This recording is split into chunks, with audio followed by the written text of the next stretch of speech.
Hey, we're talking ACC football. Wolfpack visiting the 15th ranked Canes as we welcome you into Studio 44 in the CBS Broadcast Center, New York City. Kiana Martin joined with Rick Neuheisel. We've got Aaron Taylor. We've got Damian Harris. And Rick, I want to get right to this ACC showdown. What are you expecting from the Canes this weekend? Well, the Canes have been told by the CFP they have no margin for error. They have got to go to the gas pedal here for the rest of the season. And that will be a tall order given that North Carolina State's coming off a huge win over Georgia Tech, where they kind of shocked the country. This is a team that's capable of big things. They also have a win against Virginia. Their quarterback, C.J. Bailey, is outstanding. He's a 70% passer, threw for well over 300 in that win over Georgia Tech. They've got this kid, Hollywood Smothers, that's averaging over 100 yards on the ground. Offense is not a problem. The question is, can the defense stay in there and keep Miami from imposing their will? And for them to do that, they've got to continue to allow Miami to have these slow starts. Only 14 points in the first quarter over their last 4 games. They've been held scoreless in 2 of their last 3 games in the first quarter. Miami seems to be a team that needs to get some sort of explosive play, and then they can go, okay, we're going to be okay, and then kind of open up their offense. This NC State team, I know everybody talks about Bain and Mesidor, the defensive ends from Miami's defense. Kane Sloan, number 8 from NC State. I was watching the tape against Georgia Tech. He made me come over and watch the tape. Oh, my God. This kid is like, if Max Crosby and T.J. Watt had a baby, it's Kane Sloan. That's scary. Wow. This dude, his effort and his motor are nonstop. Down the field, getting to the football, crossing faces. Now, what's challenging is NC State doesn't do a very good job at all at getting after the passer. Their pass defense is terrible, almost giving up 300 yards per game. But they've got 16 interceptions on the season. So if they can keep Miami to start slow, they can get their offense going, maybe get a score to play ahead, I think they're going to be okay. But if NC State gets in a situation where they've got to drop back and throw to win this game because they're behind, it's going to be a long day for that offensive line holding up. Wait a minute. He calls you over to make you watch the film with him? Yes, to watch this high-effort, high-engine defensive end. Beautiful. Absolutely. This kid is beautiful. That's something that's scary for the Canes, but what are you seeing out of him? Well, I 100% follow what AT just said. Miami is a team full of front runners. They have to jump out ahead. They've got to get that explosive play to give themselves, I don't want to say false confidence, but allow themselves to believe that they're actually the Miami Hurricanes. Well, you've got Carson Beck, a guy who was once labeled as the #1 pick at the quarterback position, and he's just become a shell of himself. This was a guy at the beginning of the season. We were saying he's seeing the football field better than anybody else. Well, what's happened? He's uncomfortable. His feet aren't set. He's not accurate with the football. And then defensively, you just mentioned Mesidor and Bain. Where have they been? I haven't seen this pass rush affect a quarterback in weeks. And those are the reasons why Miami cannot get over the hump. It's a front-running team, and when the light gets the brightest, their superstars disappear, and that is a problem for the Hurricanes. And self-inflicted wounds. Yeah, those superstars disappearing, especially as AT talked about the first quarter. You want them to be able to start off fast. That's kind of been their Achilles, or it's been working against them, rather. But, Rick, I do want to talk about this Wolfpack team because you just mentioned they are coming off that upset win. Yeah, C.J. Bailey, this quarterback, is a long, lean kid that I think is going to be coveted. And Dave Doran, who's in his 13th year there in Raleigh, is going to have a hard time hanging on to him because people are all looking for quarterbacks. You better have the amount of money that he'll be worth on the open market next year. I'm hopeful that he'll stay right there. He obviously is doing terrifically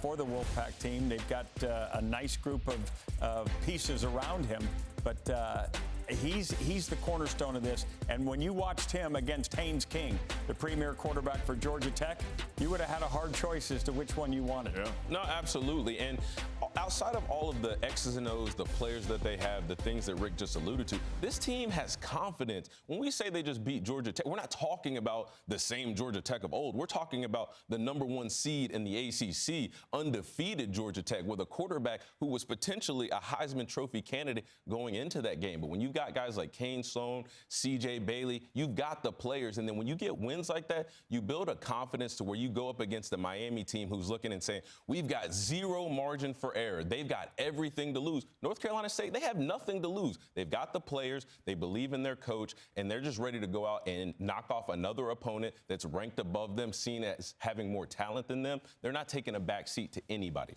If you're Miami and you're a fan of the Hurricanes, you got to be nervous because NC State is the type of team that can beat you if they sense that you're not playing confident. They seem vulnerable. Weeks 1 and weeks 2, when they were whooping Notre Dame, everybody's like, this is the year for Miami. I proclaimed it in this very studio. This is the year that the Hurricanes been waiting for.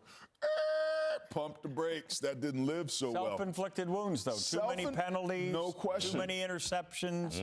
100%, Rick. They're the most talented team in the ACC. There's no question about that. The individual players, but they don't play like that as a team, and they beat themselves. Way too many penalties, way too undisciplined, jumping off sides in key moments of games, and they beat themselves. If NC State can go out and execute, they're going to be good.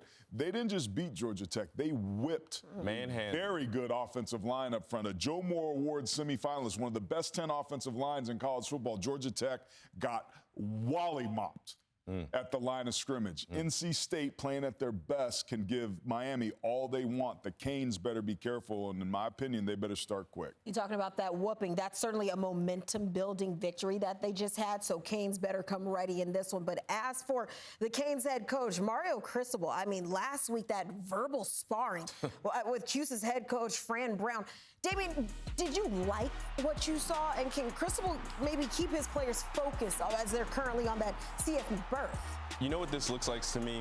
Worried about the wrong things. When we talk about eliminating distractions, when we talk about not engaging in things that don't equate to winning, arguing with another coach from 53 yards across, that's what that looks like. You have to be so laser focused on winning a football game, on what you have to do as a team to go out and perform at a level to where you beat your opponent. Mario Cristobal wasn't thinking about that in that moment. Now, is that because we've sat up and talked about, is Mario Cristobal the right guy? Is that because he's constricted by the fact that his team isn't playing as well as he would like for them to be? I'm not sure, but at the end of the day, it's not a good look for a head coach to be sparring and jaw-jacking back and forth with another head coach, especially in the middle of the game. There are always going to be question marks about Mario Cristobal as a game manager, as a guy who can keep his focus over the course of the 60-minute contest until he wins a championship by virtue of the fact that he handed the ball off when he could have taken a knee against Georgia Tech a few years ago. That ended up in a defeat. He did it while he was at Oregon against Stanford. That turned out to be a defeat. And because of those things, he's added somebody to his staff to try to help him in that regard. But until this team plays with great discipline, like great head coaches demand, there are always going to be questions. He's got a chance for a stretch run because he's got an ace up his sleeve, Aaron, and I know you know what that is. That's that win over your alma mater. Yeah. If he can get a run here and then get to that finish line feeling good about himself, we'll see what the committee will do. I love this sport, man, because right after they beat us, I'm like, all of a sudden, Irish fans become fans of the Hurricanes. Now it's the other way around. Miami needs the win over Notre Dame. They need us to keep doing well. So this is the new world we live in, and I'm all about it. All right, well, we'll have plenty to look forward to this weekend. Can Cuse get back on the right foot? I mean, we have plenty of storylines, and we get to watch it all this weekend. Enjoy the weekend in college football.